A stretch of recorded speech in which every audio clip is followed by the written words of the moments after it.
Hello, welcome back to the channel. I hope you're doing well today. There's something important we need to talk about, something that's been stirring up real conversations across the country. Please stay with me till the end so you can hear the sources for this news and verify everything for yourself. So today we're talking about the powerful words from Zandile Dabula. All we are saying is that we want South Africans to be prioritized.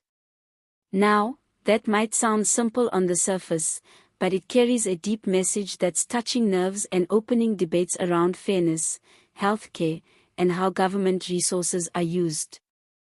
Dr. Zandile Dabula, who's the former Chief Operating Officer of the South African Military Health Service, made this statement during a recent public discussion centered around the ongoing frustrations many South Africans are feeling, especially in the public health sector. She didn't hold back when she pointed out that while South Africa continues to uphold its constitutional values by helping everyone in need, including immigrants, we cannot ignore the struggles of South Africans who are feeling pushed aside. Dr. Dabula said, "We have no problem with the Constitution. We have no problem with foreigners being treated with humanity. But South Africans must be put first, especially in systems where resources are already limited." Her words are resonating with many citizens who have been feeling neglected when it comes to public services, particularly in hospitals and clinics. In areas like Gauteng, Limpopo, and parts of KwaZulu-Natal, people have complained about long queues, lack of medicine, and not enough staff. And many of them believe that this is partly because of the pressure put on the system by undocumented foreign nationals using the same facilities. It's a tough and emotional issue, because we are a country that has always been known for its spirit of Ubuntu. We know what it's like to struggle, and we've always tried to help others. But at the same time, South Africans are saying, "Who's helping us?" Dr. Dabula's comments come at a time when Action SA and other political figures have also been raising concerns about the impact of illegal immigration on essential services. They're not saying that people shouldn't be treated with dignity. What they're saying is that government cannot keep ignoring the people who vote, pay tax, and are also suffering. She mentioned how some hospitals are overwhelmed and how medical staff are breaking under pressure. "We've seen nurses and doctors crying because they're being asked to do the impossible," she said. "The system is drowning, and we need leadership that understands that the people of South Africa must be at the center of the solution." Now, you can imagine, this kind of statement drew mixed reactions. Some people praised her for saying what many have been thinking but are too afraid to say. Others criticized her, claiming that such statements might fuel xenophobia. But Dr. Dabula was clear, this is not about hate, it's about justice and fairness.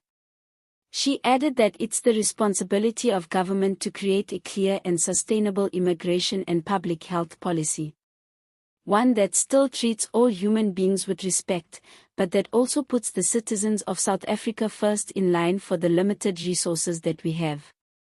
And honestly, when you look at the state of many clinics and hospitals across the country, it's hard not to agree that something has to change. The waiting times are too long, beds are too few, and the people who work in these spaces are underpaid and overworked. If nothing is done, this crisis will only get worse.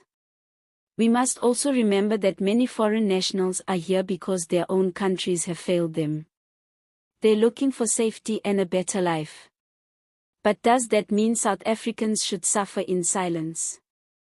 Dr. Dabula is not saying push people away, she's saying let's get organized. Let's make sure South Africans are not treated like second-class citizens in their own country. She's also called on government to be transparent about how much the healthcare system is spending on undocumented patients and how those costs are being managed. The truth is, we can't move forward if we're not honest about the size of the problem. To wrap up, this is not just a debate about foreigners. It's a debate about leadership, accountability, and whether the promises made in our constitution are actually being fulfilled for the people who call this country home. And Zandile Dabula's voice is just one of many saying, "We're tired. Help us first. Then we can help others." Let me know what you think about this issue. Do you agree with Dr. Dabula's message? Or do you think there's a better way to handle this problem? Thanks for listening. Please don't forget to like, subscribe, and share this video with others who care about the future of this country. What would you do if you were in charge of public healthcare policy right now?